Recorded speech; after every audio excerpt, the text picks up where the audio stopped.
The Cloak, a short story by Nikolay Gogol. In the department of... But it is better not to mention the department. The touchiest things in the world are departments, regiments, courts of justice, in a word, all branches of public service. Each individual nowadays thinks all society insulted in his person. Quite recently, a complaint was received from a district chief of police in which he plainly demonstrated that all the imperial institutions were going to the dogs and that the Tsar's sacred name was being taken in vain.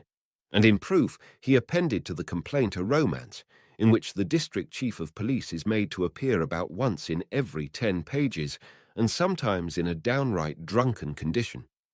Therefore, in order to avoid all unpleasantness, it will be better to designate the department in question as a certain department. So, in a certain department, there was a certain official, not a very notable one, it must be allowed, short of stature, somewhat pockmarked, red-haired and mole-eyed, with a bald forehead, wrinkled cheeks, and a complexion of the kind known as sanguine. The St. Petersburg climate was responsible for this. As for his official rank, with us Russians the rank comes first, he was what is called a perpetual titular councillor, over which, as is well known, some writers make merry and crack their jokes, obeying the praiseworthy custom of attacking those who cannot bite back. His family name was Bashmachkin. This name is evidently derived from bashmak, shoe, but when, at what time, and in what manner, is not known. His father and grandfather and all the Bashmachkins always wore boots, which were resoled 2 or 3 times a year. His name was Akaky Akakievich. It may strike the reader as rather singular and far-fetched, but he may rest assured that it was by no means far-fetched, and that the circumstances were such that it would have been impossible to give him any other. This was how it came about. Akaky Akakievich was born, if my memory fails me not, in the evening on the 23rd of March. His mother, the wife of a government official and a very fine woman, made all due arrangements for having the child baptized. She was lying on the bed opposite the door. On her right stood the godfather, Ivan Ivanovich Eroshkin, a most estimable man who served as the head clerk of the Senate, and the godmother, Arina Semyonovna Bielobrinskova, the wife of an officer of the quarter and a woman of rare virtues. They offered the mother her choice of 3 names, Mokia, Sosia, or that the child should be called after the martyr Kozdazat. "No," said the good woman, "all those names are poor."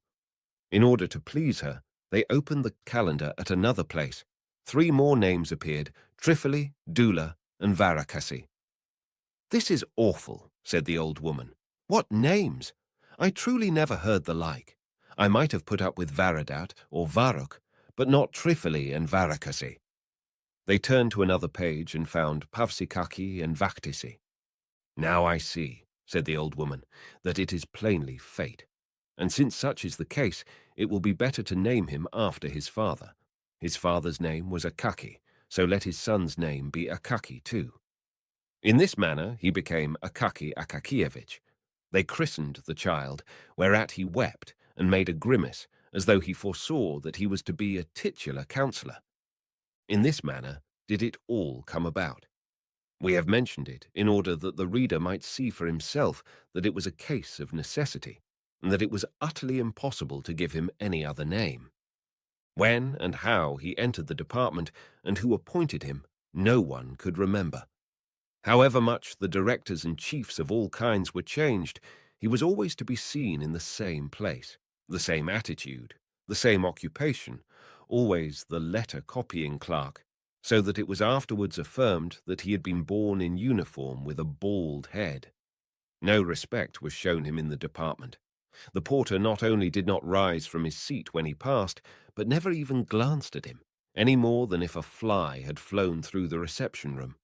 His superiors treated him in coolly despotic fashion. Some insignificant assistant to the head clerk would thrust a paper under his nose without so much as saying, "Copy," or "Here's an interesting little case," or anything else agreeable, as is customary amongst well-bred officials. And he took it, looking only at the paper and not observing who handed it to him or whether he had the right to do so, simply took it and set about copying it. The young officials laughed at and made fun of him so far as their official wit permitted, told in his presence various stories concocted about him and about his landlady, an old woman of 70, declared that she beat him, asked when the wedding was to be, and strewed bits of paper over his head, calling them snow. But Akaki Akakievich answered not a word, any more than if there had been no one there besides himself. It even had no effect upon his work. Amid all these annoyances, he never made a single mistake in a letter. But if the joking became wholly unbearable, as when they jogged his head and prevented his attending to his work, he would exclaim, "Leave me alone! Why do you insult me?" And there was something strange in the words and the voice in which they were uttered. There was in it something which moved to pity, so much so that one young man, a newcomer, who, taking pattern by the others, had permitted himself to make sport of Akaki, suddenly stopped short, as though all about him had undergone a transformation and presented itself in a different aspect. Some unseen force repelled him from the comrades whose acquaintance he had made, on the supposition that they were decent, well-bred men. Long afterwards, in his gayest moments, there recurred to his mind the little official with the bald forehead, with his heart-rending words, "Leave me alone! Why do you insult me?" In these moving words other words resounded, "I am thy brother." And the young man covered his face with his hand, and many a time afterwards, in the course of his life, shuddered at seeing how much inhumanity there is in man, how much savage coarseness is concealed beneath refined, cultured, worldly refinement, and even, O God, in that man whom the world acknowledges as honorable and upright. It would be difficult to find another man who lived so entirely for his duties. It is not enough to say that Akaki labored with zeal. No, he labored with love. In his copying, he found a varied and agreeable employment. Enjoyment was written on his face. Some letters were even favorites with him, and when he encountered these, he smiled, winked, and worked with his lips, till it seemed as though each letter might be read in his face as his pen traced it. If his pay had been in proportion to his zeal, he would, perhaps, to his great surprise, have been made even a councillor of state. But he worked, as his companions the wits put it, like a horse in a mill. However, it would be untrue to say that no attention was paid to him. One director, being a kindly man and desirous of rewarding him for his long service, ordered him to be given something more important than mere copying. So he was ordered to make a report of an already concluded affair to another department, the duty consisting simply in changing the heading and altering a few words from the first to the third person. This caused him so much toil that he broke into a perspiration, rubbed his forehead, and finally said, "No, give me rather something to copy." After that, they let him copy on forever. Outside this copying, it appeared that nothing existed for him. He gave no thought to his clothes. His uniform was not green, but a sort of rusty meal colour. The collar was low, so that his neck, in spite of the fact that it was not long, seemed inordinately so as it emerged from it, like the necks of the plaster cats which peddlers carry about on their heads. And something was always sticking to his uniform, either a bit of hay or some trifle. Moreover, he had a peculiar knack, as he walked along the street, of arriving beneath a window just as all sorts of rubbish was being flung out of it. Hence, he always bore about on his hat scraps of melon rinds and other such articles. Never once in his life did he give heed to what was going on every day to the street, while it is well known that his young brother officials trained the range of their glances till they could see when anyone's trouser straps came undone upon the opposite sidewalk, which always brought a malicious smile to their faces. But Akaki Akakievich saw in all things the clean, even strokes of his written lines, and only when a horse thrust his nose from some unknown quarter over his shoulder and sent a whole gust of wind down his neck from his nostrils, did he observe that he was not in the middle of a line, but in the middle of the street. On reaching home, he sat down at once at the table, sipped his cabbage soup up quickly, and swallowed a bit of beef with onions, never noticing their taste, and gulping down everything with flies and anything else which the Lord happened to send at the moment. When he saw that his stomach was beginning to swell, he rose from the table and copied papers which he had brought home. If there happened to be none, he took copies for himself, for his own gratification, especially if the document was noteworthy, not on account of its style, but of its being addressed to some distinguished person. Even at the hour when the grey St. Petersburg sky had quite disappeared, and all the official world had eaten or dined, each as he could, in accordance with the salary he received and his own fancy, when all were resting from the department jar of pens, running to and fro for their own and other people's indispensable occupations, and from all the work that an uneasy man makes willingly for himself rather than what is necessary, when officials hasten to dedicate to pleasure the time which is left to them, one bolder than the rest, going to the theatre, another into the street looking under the bonnets, another wasting his evening in compliments to some pretty girl, the star of a small official circle, another, and this is the common case of all, visiting his comrades on the third or fourth floor, in two small rooms with an ante-room or kitchen, and some pretensions to fashion, such as a lamp or some other trifle which has cost many a sacrifice of dinner or pleasure trip.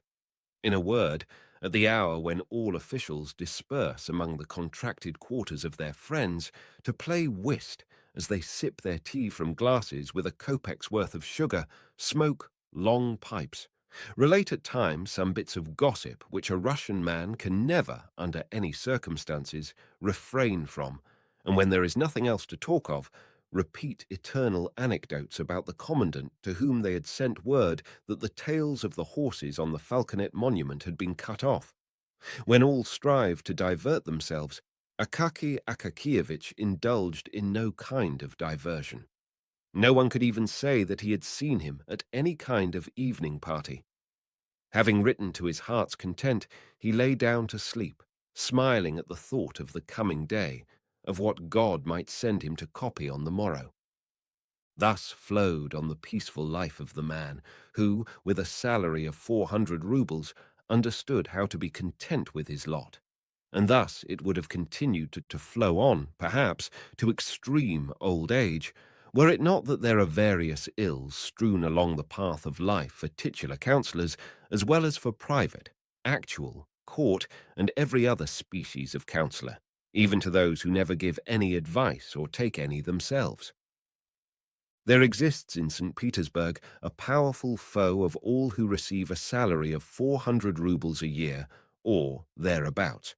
This foe is no other than the northern cold, although it is said to be very healthy. At 9 o'clock in the morning, at the very hour when the streets are filled with men bound for the various official departments, it begins to bestow such powerful and piercing nips on all noses impartially that the poor officials really do not know what to do with them. At an hour when the foreheads of even those who occupy exalted positions ache with the cold and tears start to their eyes, the poor titular councillors are sometimes quite unprotected. Their only salvation lies in traversing as quickly as possible, in their thin little cloaks, 5 or 6 streets, and then warming their feet in the porter's room, and so thawing all their talents and qualifications for official service, which had become frozen on the way. Akaky Akakievitch had felt for some time that his back and shoulders were paining with peculiar poignancy, in spite of the fact that he tried to traverse the distance with all possible speed. He began finally to wonder whether the fault did not lie in his cloak. He examined it thoroughly at home, and discovered that in 2 places, namely, on the back and shoulders, it had become thin as gauze. The cloth was worn to such a degree that he could see through it, and the lining had fallen into pieces. You must know that Akaky Akakievitch's cloak served as an object of ridicule to the officials. They even refused it the noble name of cloak and called it a cape. In fact, it was of singular make, its collar diminishing year by year to serve to patch its other parts. The patching did not exhibit great skill on the part of the tailor, and was, in fact, baggy and ugly. Seeing how the matter stood, Akaki Akakievich decided that it would be necessary to take the cloak to Petrovich, the tailor, who lived somewhere on the fourth floor up a dark staircase, and who, in spite of his having but one eye and pockmarks all over his face, busied himself with considerable success in repairing the trousers and coats of officials and others. That is to say, when he was sober and not nursing some other scheme in his head. It is not necessary to say much about this tailor, but as it is the custom to have the character of each personage in a novel clearly defined, there is no help for it. So here is Petrovich, the tailor. At first he was called only Grigory, and was some gentleman's serf. He commenced calling himself Petrovich from the time when he received his free papers, and further began to drink heavily on all holidays, at first on the great ones, and then on all church festivals without discrimination, wherever a cross stood in the calendar. On this point he was faithful to ancestral custom, and when quarrelling with his wife, he called her a low female and a German. As we have mentioned his wife, it will be necessary to say a word or two about her. Unfortunately, little is known of her beyond the fact that Petrovich had a wife who wore a cap and a dress, but could not lay claim to beauty. At least, no one but the soldiers of the guard even looked under her cap when they met her. Ascending the staircase which led to Petrovich's room, which staircase was all soaked with dishwater and reeked with the smell of spirits which affects the eyes, and is an inevitable adjunct to all dark stairways in St. Petersburg houses. Ascending the stairs, Akaki Akakievich pondered how much Petrovich would ask, and mentally resolved not to give more than 2 roubles. The door was open, for the mistress, in cooking some fish, had raised such a smoke in the kitchen that not even the beetles were visible. Akaki Akakievich passed through the kitchen unperceived, even by the housewife, and at length reached a room where he beheld Petrovich seated on a large unpainted table, with his legs tucked under him like a Turkish pasha. His feet were bare, after the fashion of tailors as they sit at work, and the first thing which caught the eye was his thumb, with a deformed nail thick and strong as a turtle's shell. About Petrovich's neck hung a skein of silk and thread, and upon his knees lay some old garment. He had been trying unsuccessfully for 3 minutes to thread his needle, and was enraged at the darkness, and even at the thread, growling in a low voice, "It won't go through, the barbarian! You pricked me, you rascal!" Akaki Akakievich was vexed at arriving at the precise moment when Petrovich was angry. He liked to order something of Petrovich when he was a little downhearted, or, as his wife expressed it, when he had settled himself with brandy, the one-eyed devil. Under such circumstances, Petrovich generally came down in his price very readily, and even bowed and returned thanks. Afterwards, to be sure, his wife would come, complaining that her husband had been drunk and so had fixed the price too low. But if only a 10-kopeck piece were added, then the matter would be settled. But now it appeared that Petrovich was in a sober condition, and therefore rough, taciturn, and inclined to demand, Satan only knows what price. Akaki Akakievich felt this, and would gladly have beat a retreat, but he was in for it. Petrovich screwed up his one eye very intently at him, and Akaki Akakievich involuntarily said, "How do you do, Petrovich?"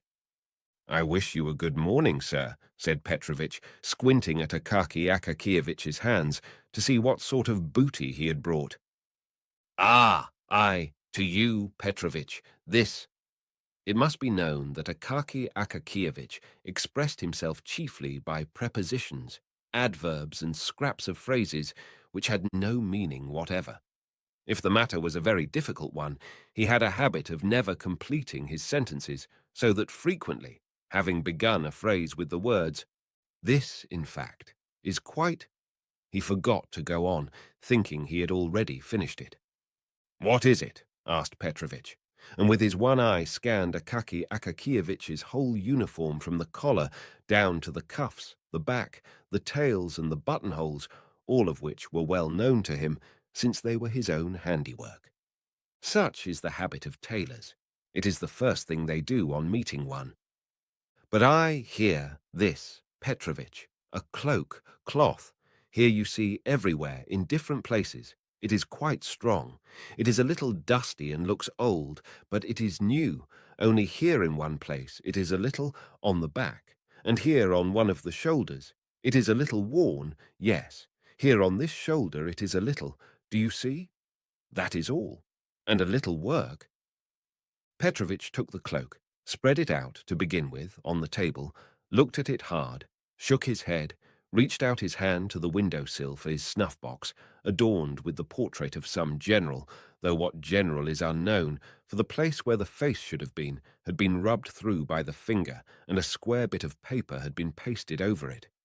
Having taken a pinch of snuff, Petrovich held up the cloak and inspected it against the light, and again shook his head. Then he turned it, lining upwards, and shook his head once more. After which he again lifted the general-adorned lid with its bit of pasted paper, and having stuffed his nose with snuff, dosed and put away the snuff-box, and said finally, "No, it is impossible to mend it. It is a wretched garment." Akaky Akakievich's heart sank at these words. "Why is it impossible, Petrovich?" he said, almost in the pleading voice of a child. "All that ails it is that it is worn on the shoulders. You must have some pieces." "Yes, patches could be found. Patches are easily found," said Petrovich, "but there's nothing to sew them to. The thing is completely rotten. If you put a needle to it, see, it will give way. Let it give way, and you can put on another patch at once. But there is nothing to put the patches onto. There's no use in strengthening it. It is too far gone. It's lucky that it's cloth, for if the wind were to blow, it would fly away. Well, strengthen it again. How this, in fact?" "No," said Petrovich decisively. "There is nothing to be done with it. It's a thoroughly bad job. You'd better, when the cold winter weather comes on, make yourself some gaiters out of it, because stockings are not warm. The Germans invented them in order to make more money." Petrovich loved on all occasions to have a fling at the Germans, but it is plain you must have a new cloak. At the word new, all grew dark before Akaky Akakievich's eyes, and everything in the room began to whirl round. The only thing he saw clearly was the general with the paper face on the lid of Petrovich's snuff-box. "A new one," said he, as if still in a dream. "Why, I have no money for that." "Yes, a new one," said Petrovich, with barbarous composure. "Well, if it came to a new one, You mean how much would it cost?" "Yes." "Well, you would have to lay out 150 or more," said Petrovich, and pursed up his lips significantly. He liked to produce powerful effects, liked to stun utterly and suddenly, and then to glance sideways to see what face the stunned person would put on the matter. 150 roubles for a cloak!" shrieked poor Akaky Akakievich, perhaps for the first time in his life, for his voice had always been distinguished for softness. "Yes, sir," said Petrovich, "for any kind of cloak. If you have a marten fur on the collar or a silk-lined hood, it will mount up to 200. "Petrovich, please," said Akaky Akakievich in a beseeching tone, not hearing and not trying to hear Petrovich's words and disregarding all his effects. "Some repairs, in order that it may wear yet a little longer." "No, it would only be a waste of time and money," said Petrovich, and Akaky Akakievich went away after these words, utterly discouraged. But Petrovich stood for some time after his departure, with significantly compressed lips, and without betaking himself to his work, satisfied that he would not be dropped, and an artistic tailor employed. Akaky Akakievich went out into the street as if in a dream. "Such an affair," he said to himself. "I did not think it had come to—" And then, after a pause, he added, "Well, so it is. See what it has come to at last, and I never imagined that it was so." Then followed a long silence, after which he exclaimed, "Well, so it is. See what already, nothing unexpected, that it would be nothing. What a strange circumstance." So saying, instead of going home, he went in exactly the opposite direction, without suspecting it. On the way, a chimney-sweep bumped up against him and blackened his shoulder, and a whole hatful of rubbish landed on him from the top of a house which was building. He did not notice it, and only when he ran against a watchman who, having planted his halberd beside him, was shaking some snuff from his box into his horny hand, did he recover himself a little, and that because the watchman said, "Why are you poking yourself into a man's very face? Haven't you the pavement?" This caused him to look about him and turn towards home. There only, he finally began to collect his thoughts and to survey his position in its clear and actual light, and to argue with himself, sensibly and frankly, as with a reasonable friend, with whom one can discuss private and personal matters. "No," said Akaky Akakievitch, "it is impossible to reason with Petrovitch now. He is that. Evidently his wife has been beating him. I'd better go to him on Sunday morning. After Saturday night he will be a little cross-eyed and sleepy, for he will want to get drunk, and his wife won't give him any money, and at such a time a 10-kopeck piece in his hand he will become more fit to reason with, and then the cloak and that." Thus argued Akaky Akakievitch with himself, regained his courage, and waited until the first Sunday, when, seeing from afar that Petrovitch's wife had left the house, he went straight to him. Petrovitch's eye was indeed very much askew after Saturday. His head drooped, and he was very sleepy. But for all that, as soon as he knew what it was a question of, it seemed as though Satan jogged his memory. "Impossible," said he. "Please to order a new one." Thereupon Akaky Akakievitch handed over the 10-kopeck piece. "Thank you, sir. I will drink your good health," said Petrovitch. "But as for the cloak, don't trouble yourself about it. It is good for nothing. I will make you a capital new one, so let us settle about it now." Akaky Akakievitch was still for mending it, but Petrovitch would not hear of it, and said, "I shall certainly have to make you a new one, and you may depend upon it that I shall do my best. It may even be, as the fashion goes, that the collar can be fastened by silver hooks under a flap." Then Akaky Akakievitch saw that it was impossible to get along without a new cloak, and his spirits sank utterly. How, in fact, was it to be done? Where was the money to come from? He must have some new trousers and pay a debt of long standing to the shoemaker for putting new tops to his old boots, and he must order 3 shirts from the seamstress and a couple of pieces of linen. In short, all his money must be spent, and even if the director should be so kind as to order him to receive 45 or even 50 roubles instead of 40, it would be a mere nothing, a mere drop in the ocean towards the funds necessary for a cloak, although he knew that Petrovitch was often wrong-headed enough to blurt out some outrageous price, so that even his own wife could not refrain from exclaiming, "Have you lost your senses, you fool?" At one time he would not work at any price, and now it was quite likely that he had named a higher sum than the cloak would cost. But although he knew that Petrovitch would undertake to make a cloak for 80 roubles, still, where was he to get the 80 roubles from? He might possibly manage half. Yes, half might be procured, but where was the other half to come from? But the reader must first be told where the first half came from. Akaky Akakievitch had a habit of putting, for every rouble he spent, a groschen into a small box, fastened with lock and key, and with a slit in the top for the reception of money. At the end of every half-year he counted over the heap of coppers and changed it for silver. This he had done for a long time, and in the course of years the sum had mounted up to over 40 roubles. Thus he had one half on hand. But where was he to find the other half?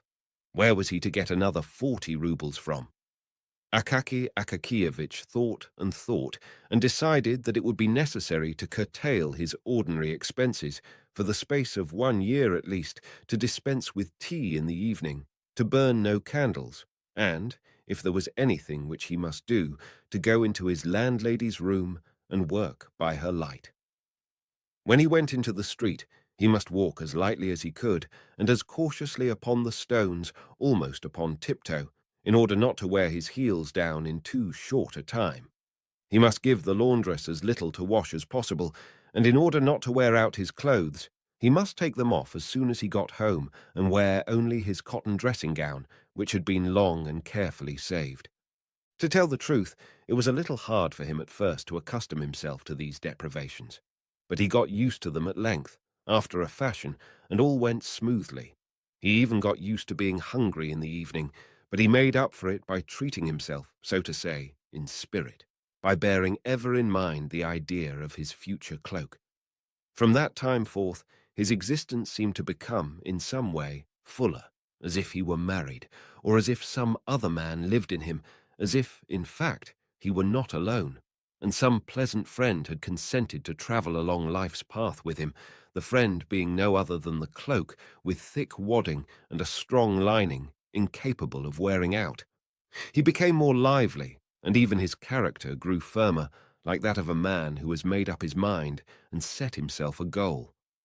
From his face and gait, doubt and indecision, all hesitating and wavering, disappeared of themselves. Fire gleamed in his eyes, and occasionally the boldest and most daring ideas flitted through his mind. Why not, for instance, have marten fur on the collar? The thought of this almost made him absent-minded. Once, in copying a letter, he nearly made a mistake, so that he exclaimed almost aloud, "Ugh!" and crossed himself. Once, in the course of every month, he had a conference with Petrovitch on the subject of the cloak, where it would be better to buy the cloth, and the colour, and the price. He always returned home satisfied, though troubled, reflecting that the time would come at last when it could all be bought, and then the cloak made. The affair progressed more briskly than he had expected, for beyond all his hopes, the director awarded neither 40 nor 45 roubles for Akaky Akakiyevitch's share, but 60. Whether he suspected that Akaky Akakievitch needed a cloak, or whether it was merely chance, at all events, 20 extra roubles were by this means provided. This circumstance hastened matters. 2 or 3 months more of hunger, and Akaky Akakievitch had accumulated about 80 roubles. His heart, generally so quiet, began to throb. On the first possible day, he went shopping in company with Petrovitch. They bought some very good cloth, and at a reasonable rate too, for they had been considering the matter for 6 months, and rarely let a month pass without their visiting the shops to inquire prices. Petrovitch himself said that no better cloth could be had. For lining, they selected a cotton stuff, but so firm and thick that Petrovitch declared it to be better than silk, and even prettier and more glossy. They did not buy the marten fur, because it was, in fact, dear, but in its stead they picked out the very best of cat skin which could be found in the shop, and which might indeed be taken for marten at a distance. Petrovitch worked at the cloak 2 whole weeks, for there was a great deal of quilting. Otherwise it would have been finished sooner. He charged 12 roubles for the job. It could not possibly have been done for less. It was all sewed with silk, in small double seams, and Petrovitch went over each seam afterwards with his own teeth, stamping in various patterns. It is difficult to say precisely on what day, but probably the most glorious one in Akaky Akakiyevitch's life, when Petrovitch at length brought home the cloak. He brought it in the morning, before the hour when it was necessary to start for the department. Never did a cloak arrive so exactly in the nick of time, for the severe cold had set in, and it seemed to threaten to increase. Petrovitch brought the cloak himself, as befits a good tailor. On his countenance was a significant expression, such as Akaky Akakiyevitch had never beheld there. He seemed fully sensible that he had done no small deed, and crossed a gulf, separating tailors who put in linings and execute repairs from those who make new things. He took the cloak out of the pocket-handkerchief in which he had brought it. The handkerchief was fresh from the laundress, and he put it in his pocket for use. Taking out the cloak, he gazed proudly at it, held it up with both hands, and flung it skilfully over the shoulders of Akaky Akakiyevitch. Then he pulled it and fitted it down behind with his hand, and he draped it around Akaky Akakiyevitch without buttoning it. Akaky Akakiyevitch, like an experienced man, wished to try the sleeves. Petrovitch helped him on with them, and it turned out that the sleeves were satisfactory also. In short, the cloak appeared to be perfect, and most seasonable. Petrovich did not neglect to observe that it was only because he lived in a narrow street and had no signboard, and had known Akaki Akakievich so long that he had made it so cheaply, but that if he had been in business on the Nevsky Prospect, he would have charged 75 rubles for the making alone. Akaki Akakievich did not care to argue this point with Petrovich. He paid him, thanked him, and set out at once in his new cloak for the department. Petrovich followed him, and pausing in the street, gazed long at the cloak in the distance, after which he went to one side expressly to run through a crooked alley and emerge again into the street beyond, to gaze once more upon the cloak from another point, namely, directly in front. Meantime, Akaki Akakievich went on in holiday mood. He was conscious every second of the time that he had a new cloak on his shoulders, and several times he laughed with internal satisfaction. In fact, there were two advantages. One was its warmth, the other its beauty. He saw nothing of the road, but suddenly found himself at the department. He took off his cloak in the anteroom, looked it over carefully, and confided it to the special care of the attendant. It is impossible to say precisely how it was that everyone in the department knew at once that Akaki Akakievich had a new cloak and that the cape no longer existed. All rushed at the same moment into the anteroom to inspect it. They congratulated him and said pleasant things to him, so that he began at first to smile and then to grow ashamed.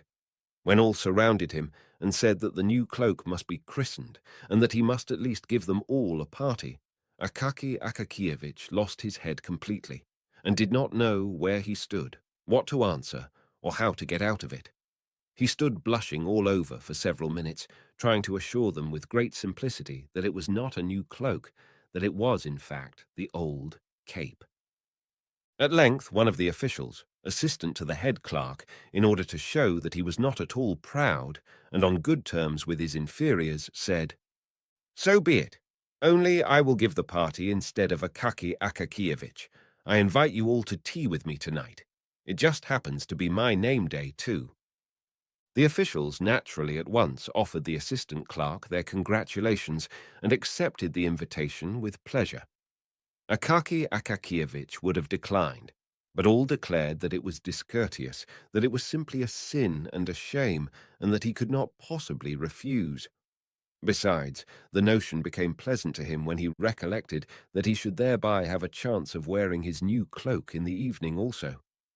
That whole day was truly a most triumphant festival for Akaki Akakievich. He returned home in the most happy frame of mind, took off his cloak, and hung it carefully on the wall, admiring afresh the cloth and the lining. Then he brought out his old, worn-out cloak for comparison.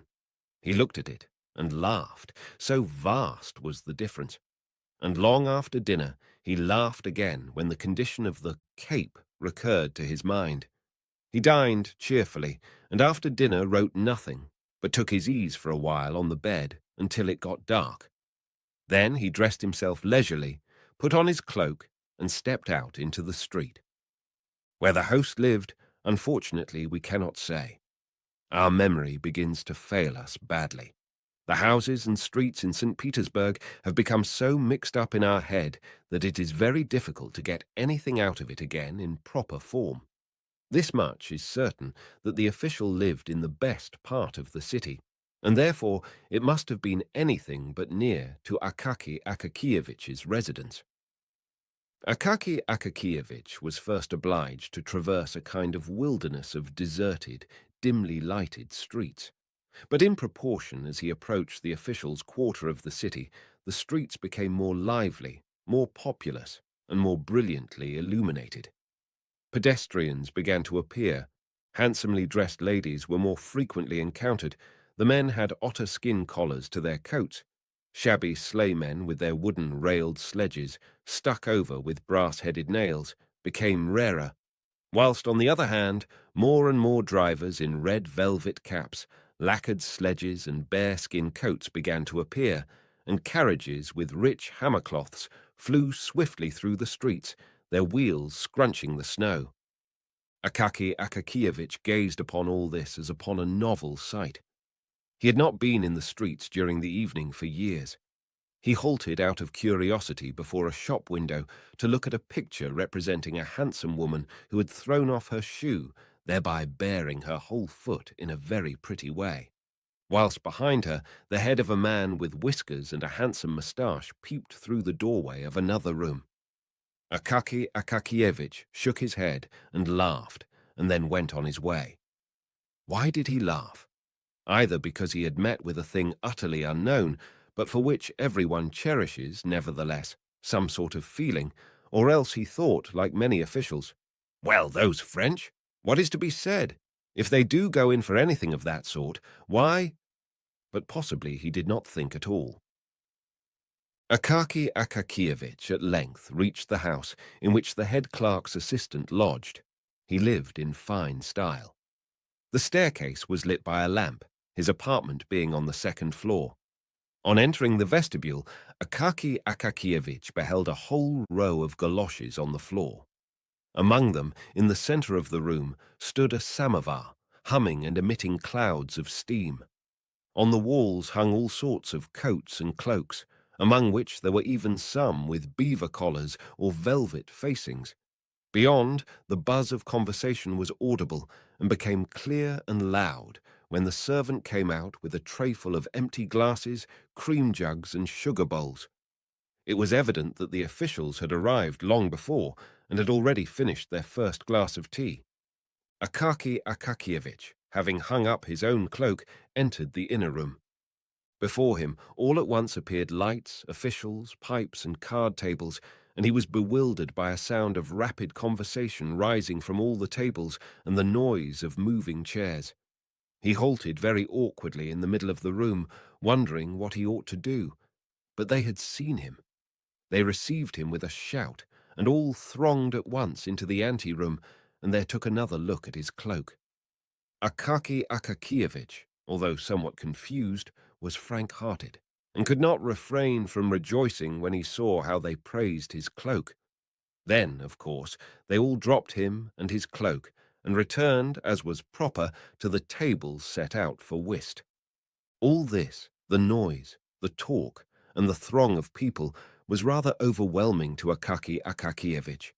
He simply did not know where he stood, or where to put his hands, his feet, and his whole body.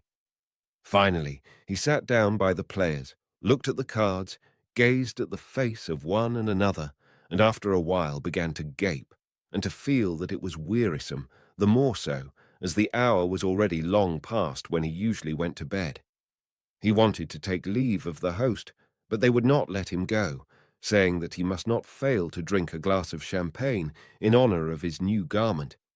In the course of an hour, supper, consisting of vegetable salad, cold veal, pastry, confectioner's pies, and champagne, was served. They made Akaki Akakievich drink 2 glasses of champagne, after which he felt things grow livelier. Still, he could not forget that it was 12 o'clock, and that he should have been at home long ago. In order that the host might not think of some excuse for detaining him, he stole out of the room quickly, sought out, in the anteroom, his cloak, which, to his sorrow, he found lying on the floor, brushed it, picked off every speck upon it, put it on his shoulders, and descended the stairs to the street. In the street all was still bright. Some petty shops, those permanent clubs of servants and all sorts of folks, were open. Others were shut, but nevertheless showed a streak of light the whole length of the door-crack, indicating that they were not yet free of company, and that probably some domestics, male and female, were finishing their stories and conversations whilst leaving their masters in complete ignorance as to their whereabouts. Akaki Akakievich went on in a happy frame of mind. He even started to run, without knowing why, after some lady who flew past like a flash of lightning. But he stopped short and went on very quietly as before, wondering why he had quickened his pace. Soon there spread before him these deserted streets, which are not cheerful in the daytime, to say nothing of the evening. Now they were even more dim and lonely. The lanterns began to grow rarer. Oil, evidently, had been less liberally supplied. Then came wooden houses and fences. Not a soul anywhere. Only the snow sparkled in the streets and mournfully veiled the low-roofed cabins with their closed shutters. He approached the spot where the street crossed a vast square with houses barely visible on its farther side, a square which seemed a fearful desert. Afar, a tiny spark glimmered from some watchman's box, which seemed to stand on the edge of the world. Akaky Akakievich's cheerfulness diminished at this point in a marked degree. He entered the square, not without an involuntary sensation of fear, as though his heart warned him of some evil. He glanced back, and on both sides it was like a sea about him. No, it is better not to look, he thought, and went on, closing his eyes. When he opened them, to see whether he was near the end of the square, he suddenly beheld, standing just before his very nose, some bearded individuals of precisely what sort he could not make out. All grew dark before his eyes, and his heart throbbed. "Of course, the cloak is mine," said one of them in a loud voice, seizing hold of his collar. Akaky Akakievich was about to shout, "Help!" when the second man thrust a fist, about the size of an official's head, at his very mouth, muttering, "Just you dare to scream!" Akaky Akakievich felt them strip off his cloak and give him a kick. He fell headlong upon the snow and felt no more. In a few minutes he recovered consciousness and rose to his feet, but no one was there. He felt that it was cold in the square and that his cloak was gone. He began to shout, but his voice did not appear to reach the outskirts of the square.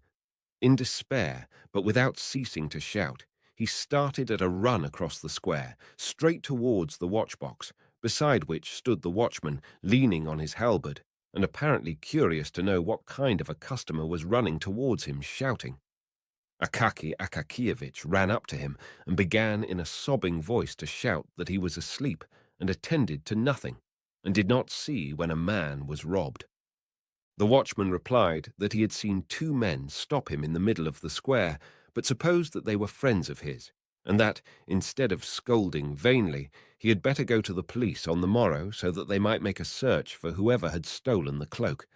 Akaky Akakievich ran home and arrived in a state of complete disorder, his hair, which grew very thinly upon his temples, and the back of his head all tousled, his body, arms and legs, covered with snow. The old woman, who was mistress of his lodgings, on hearing a terrible knocking, sprang hastily from her bed, and with only one shoe on, ran to open the door, pressing the sleeve of her chemise to her bosom out of modesty. But when she had opened it, she fell back on beholding Akaky Akakievich in such a condition. When he told her about the affair, she clasped her hands and said that he must go straight to the district chief of police, for his subordinate would turn up his nose, promise well, and drop the matter there. The very best thing to do, therefore, would be to go to the district chief, whom she knew, because Finnish Anna, her former cook, was now nurse at his house.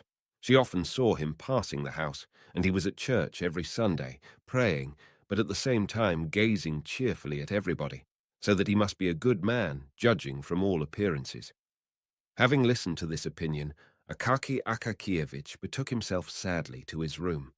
And how he spent the night there, anyone who can put himself in another's place may readily imagine. Early in the morning, he presented himself at the district chief's, but was told the official was asleep. He went again at 10 and was again informed that he was asleep.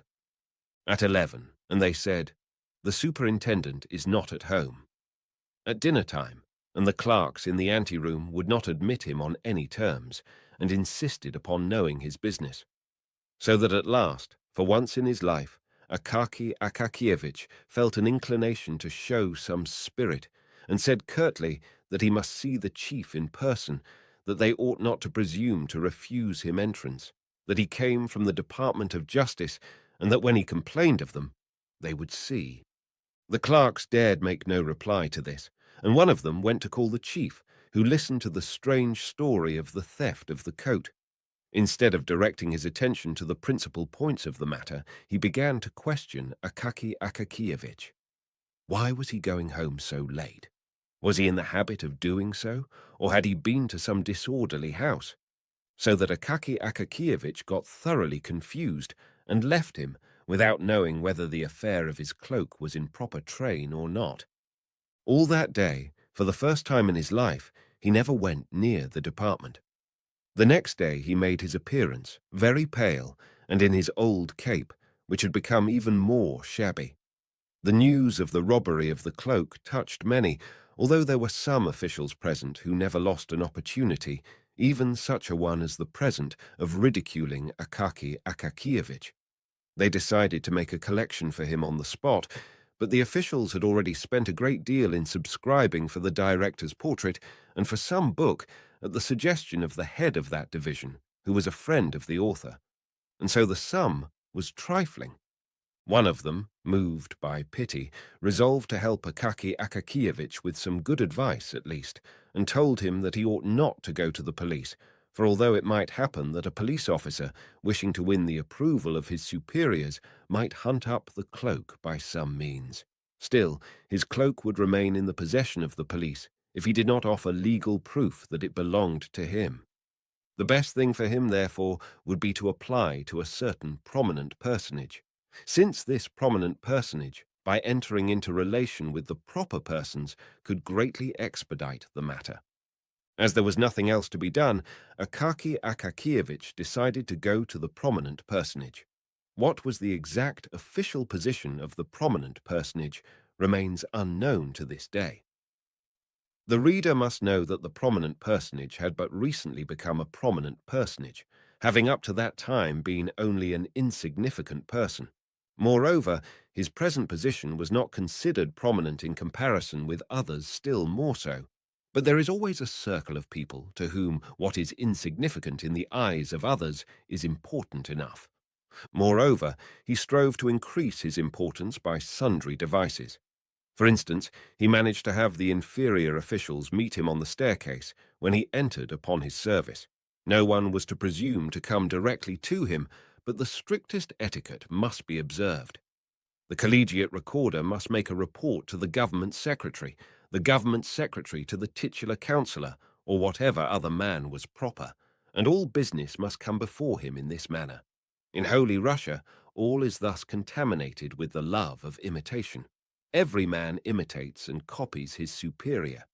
They even say that a certain titular councillor, when promoted to the head of some small separate office, immediately partitioned off a private room for himself, called it the audience chamber, and posted at the door a lackey with red collar and braid, who grasped the handle of the door and opened to all comers, though the audience chamber would hardly hold an ordinary writing table. The manners and customs of the prominent personage were grand and imposing, but rather exaggerated. The main foundation of his system was strictness. Strictness, strictness, and always strictness, he generally said, and at the last word he looked significantly into the face of the person to whom he spoke. But there was no necessity for this, for the half-score of subordinates who formed the entire force of the office were properly afraid. On catching sight of him afar off, they left their work and waited, drawn up in line, until he had passed through the room. His ordinary converse with his inferiors smacked of sternness and consisted chiefly of 3 phrases. How dare you? Do you know whom you're speaking to? Do you realize who is standing before you? Otherwise, he was a very kind-hearted man, good to his comrades, and ready to oblige. But the rank of general threw him completely off his balance. On receiving any one of that rank, he became confused, lost his way, as it were, and never knew what to do. If he chanced to be amongst his equals, he was still a very nice kind of man, a very good fellow in many respects, and not stupid, but the very moment that he found himself in the society of people but one rank lower than himself, he became silent. And his situation aroused sympathy, the more so, as he felt himself that he might have been making an incomparably better use of his time. In his eyes, there was sometimes visible a desire to join some interesting conversation or group, but he was kept back by the thought, would it not be a very great condescension on his part? Would it not be familiar? And would he not thereby lose his importance? and in consequence of such reflections, he always remained in the same dumb state, uttering from time to time a few monosyllabic sounds, and thereby earning the name of the most wearisome of men. To this prominent personage, Akaki Akakievich presented himself, and this at the most unfavorable time for himself, though opportune for the prominent personage. The prominent personage was in his cabinet, conversing very gaily with an old acquaintance and companion of his childhood, whom he had not seen for several years, and who had just arrived when it was announced to him that a person named Bashmachkin had come. He asked abruptly, "Who is he?" "Some official," he was informed. "Ah, he can wait. This is no time for him to call," said the important man. It must be remarked here that the important man lied outrageously. He had said all he had to say to his friend long before, and the conversation had been interspersed for some time with very long pauses, during which they merely slapped each other on the leg and said, "You think so, Ivan Abramovich." "Just so, Stepan Valamovich." Nevertheless, he ordered that the official should be kept waiting, in order to show his friend, a man who had not been in the service for a long time, but had lived at home in the country, how long officials had to wait in his anteroom. At length, having talked himself completely out, and more than that, having had his fill of pauses, and smoked a cigar in a very comfortable armchair with reclining back, he suddenly seemed to recollect, and said to the secretary, who stood by the door with papers of reports, "So it seems that there is an official waiting to see me. Tell him that he may come in." On perceiving Akaki Akakievich's modest mien and his worn uniform, he turned abruptly to him and said, "What do you want?" in a curt, hard voice, which he had practiced in his room in private and before the looking-glass for a whole week before being raised to his present rank. Akaki Akakievich, who was already imbued with a due amount of fear, became somewhat confused, and as well as his tongue would permit, explained, with a rather more frequent addition than usual of the word that his cloak was quite new, and had been stolen in the most inhuman manner, that he had applied to him in order that he might, in some way, by his intermediation, that he might enter into correspondence with the chief of police and find the cloak.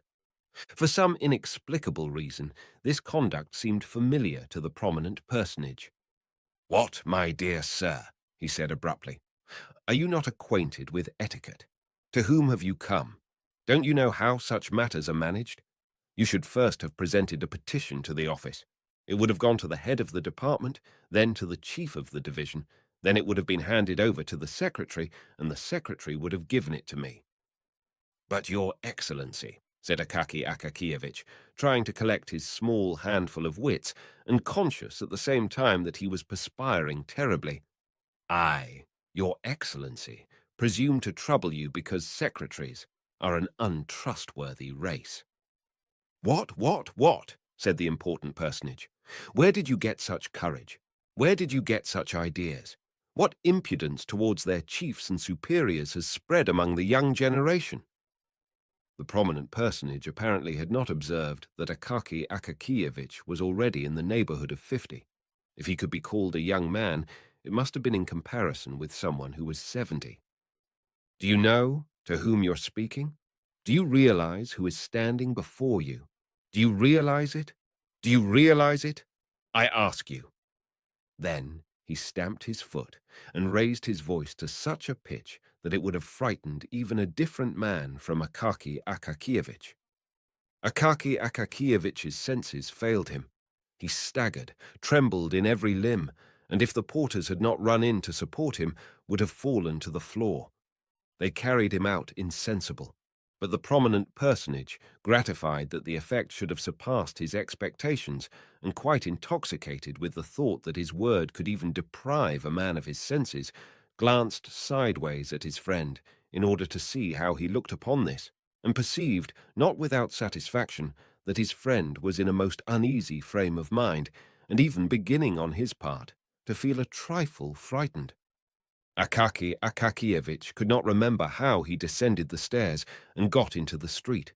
He felt neither his hands nor feet. Never in his life had he been so rated by any high official, let alone a strange one. He went staggering on through the snowstorm which was blowing in the streets, with his mouth wide open.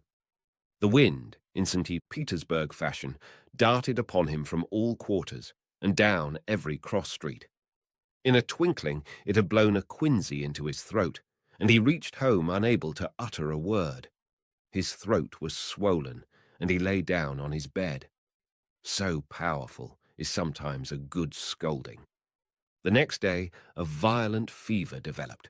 Thanks to the generous assistance of the St. Petersburg climate, the malady progressed more rapidly than could have been expected, and when the doctor arrived, he found, on feeling the sick man's pulse, that there was nothing to be done except to prescribe a poultice so that the patient might not be left entirely without the beneficent aid of medicine. But at the same time, he predicted his end in 36 hours. After this, he turned to the landlady and said, "And as for you, don't waste your time on him.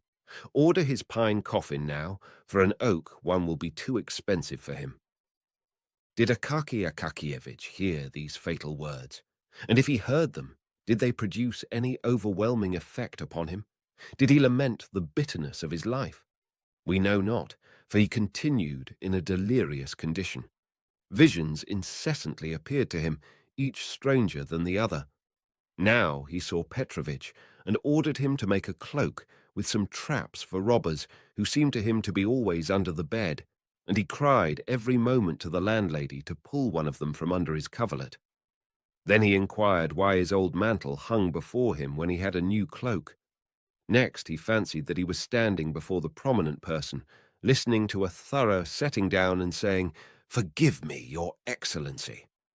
But at last he began to curse, uttering the most horrible words, so that his aged landlady crossed herself, never in her life having heard anything of the kind from him, and more so as these words followed directly after the words, "Your Excellency." Later on he talked utter nonsense, of which nothing could be made, all that was evident being that these incoherent words and thoughts hovered ever about one thing, his cloak. At length, poor Akaky Akakievich breathed his last. They sealed up neither his room nor his effects, because in the first place there were no heirs, and in the second there was very little to inherit beyond a bundle of goose-quills, a quire of white official paper, 3 pairs of socks, 2 or 3 buttons which had burst off his trousers, and the mantle already known to the reader. To whom all this fell, God knows. I confess that the person who told me this tale took no interest in the matter. They carried Akaky Akakievich out and buried him, and St. Petersburg was left without Akaky Akakievich, as though he had never lived there. A being disappeared, who was protected by none, dear to none, interesting to none, and who never even attracted to himself the attention of those students of human nature who omit no opportunity of thrusting a pin through a common fly and examining it under the microscope. A being who bore meekly the gibes of the department, and went to his grave without having done one unusual deed, but to whom, nevertheless, at the close of his life, appeared a bright visitant in the form of a cloak, which momentarily cheered his poor life, and upon him thereafter an intolerable misfortune descended, just as it descends upon the heads of the mighty of this world. Several days after his death, the porter was sent from the department to his lodgings, with an order for him to present himself there immediately, the chief commanding it. But the porter had to return unsuccessful, with the answer that he could not come. And to the question, "Why?" replied, "Well, because he is dead. He was buried 4 days ago." In this manner did they hear of Akaky Akakievich's death at the department, and the next day a new official sat in his place, with a handwriting by no means so upright, but more inclined and slanting. But who could have imagined that this was not really the end of Akaky Akakievich, that he was destined to raise a commotion after death, as if in compensation for his utterly insignificant life? But so it happened, and our poor story unexpectedly gains a fantastic ending.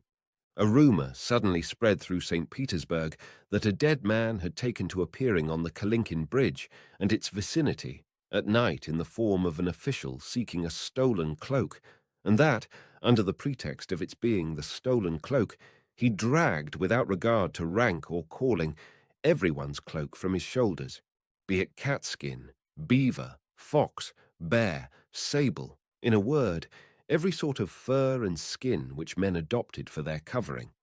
One of the department officials saw the dead man with his own eyes and immediately recognized in him Akaki Akakievich. This, however, inspired him with such terror that he ran off with all his might, and therefore did not scan the dead man closely, but only saw how the latter threatened him from afar with his finger. Constant complaints poured in from all quarters that the backs and shoulders, not only of titular but even of court councillors, were exposed to the danger of a cold on account of the frequent dragging off of their cloaks.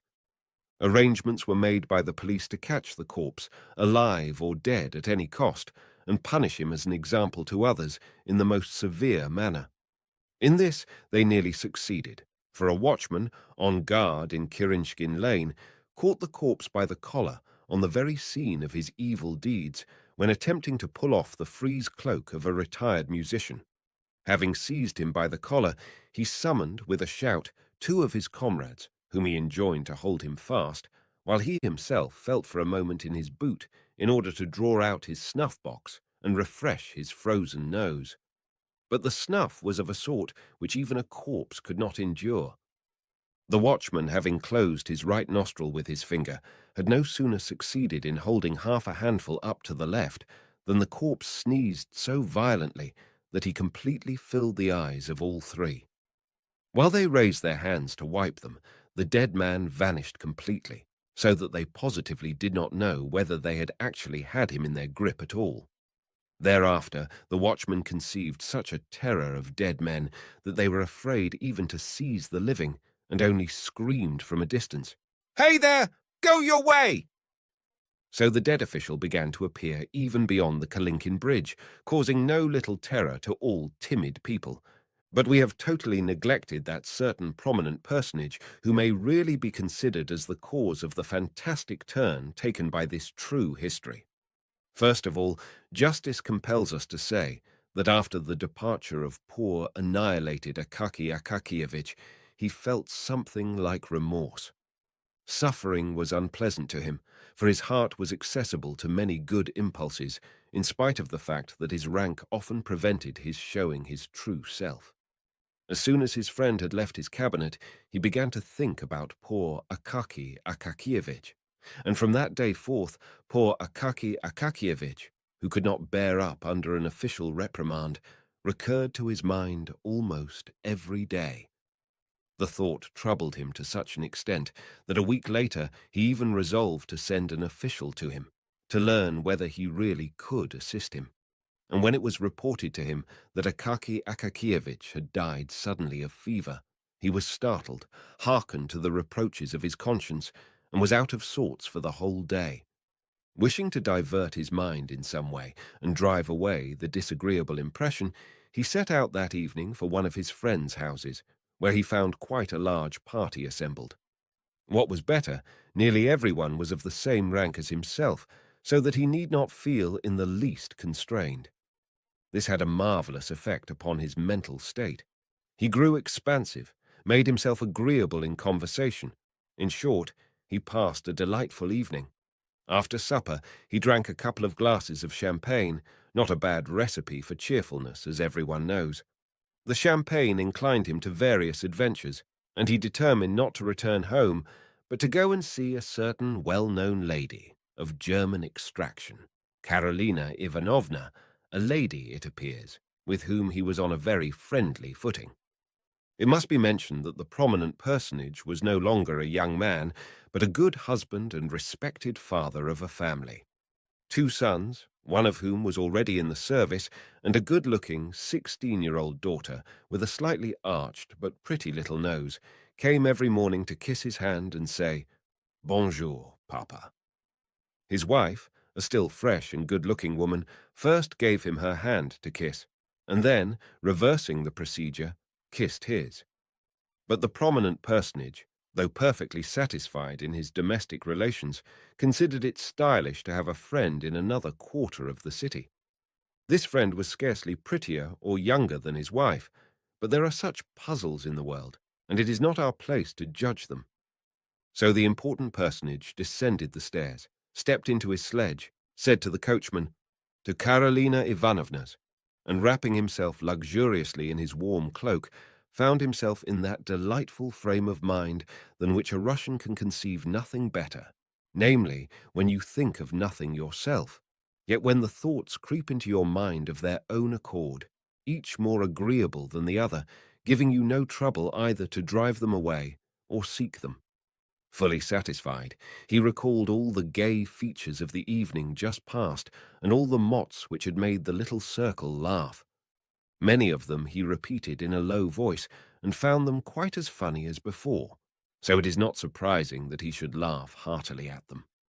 Occasionally, however, he was interrupted by gusts of wind, which, coming suddenly, God knows whence or why, cut his face, drove masses of snow into it, filled out his cloak collar like a sail, or suddenly blew it over his head with supernatural force, and thus caused him constant trouble to disentangle himself.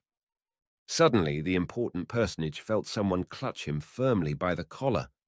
Turning round, he perceived a man of short stature, in an old, worn uniform, and recognized, not without terror, Akaky Akakievich. The official's face was white as snow, and looked just like a corpse's. But the horror of the important personage transcended all bounds when he saw the dead man's mouth open, and heard it utter the following remarks, while it breathed upon him the terrible odour of the grave. "Ah, here you are at last. I have you, that, by the collar. I need your cloak. You took no trouble about mine, but reprimanded me. So now, give up your own." The pallid, prominent personage almost died of fright. Brave as he was in the office and in the presence of inferiors generally, and although, at the sight of his manly form and appearance, everyone said, "Ah, how much character he has." At this crisis, he, like many possessed of an heroic exterior, experienced such terror that not without cause he began to fear an attack of illness. He flung his cloak hastily from his shoulders and shouted to his coachman in an unnatural voice, "Home at full speed." The coachman, hearing the tone which is generally employed at critical moments, and even accompanied by something much more tangible, drew his head down between his shoulders in case of an emergency, flourished his whip, and flew on like an arrow. In a little more than 6 minutes, the prominent personage was at the entrance of his own house. Pale, thoroughly scared, and cloakless, he went home instead of to Karolina Ivanovna's, reached his room somehow or other, and passed the night in the direst distress, so that the next morning over their tea his daughter had said, "You are very pale today, Papa." But Papa remained silent, and said not a word to anyone of what had happened to him, where he had been, or where he had intended to go. This occurrence made a deep impression upon him. He even began to say, "How dare you? Do you realize who is standing before you?" Less frequently to the under-officials, and if he did utter the words, it was only after first having learned the bearings of the matter. But the most noteworthy point was that from that day forward the apparition of the dead official ceased to be seen. Evidently the prominent personage's cloak just fitted his shoulders. At all events, no more instances of his dragging cloaks from people's shoulders were heard of. But many active and solicitous persons could by no means reassure themselves, and asserted that the dead official still showed himself in distant parts of the city. In fact, one watchman in Koloman saw with his own eyes the apparition come from behind a house. But the watchman was not a strong man, so he was afraid to arrest him, and followed him in the dark, until, at length, the apparition looked round, paused, and inquired, "What do you want?" at the same time showing such a fist as is never seen on living men. The watchman said, "Nothing," and turned back instantly. But the apparition was much too tall, wore huge moustaches, and directing its steps apparently towards the Obukhov bridge, disappeared in the darkness of the night.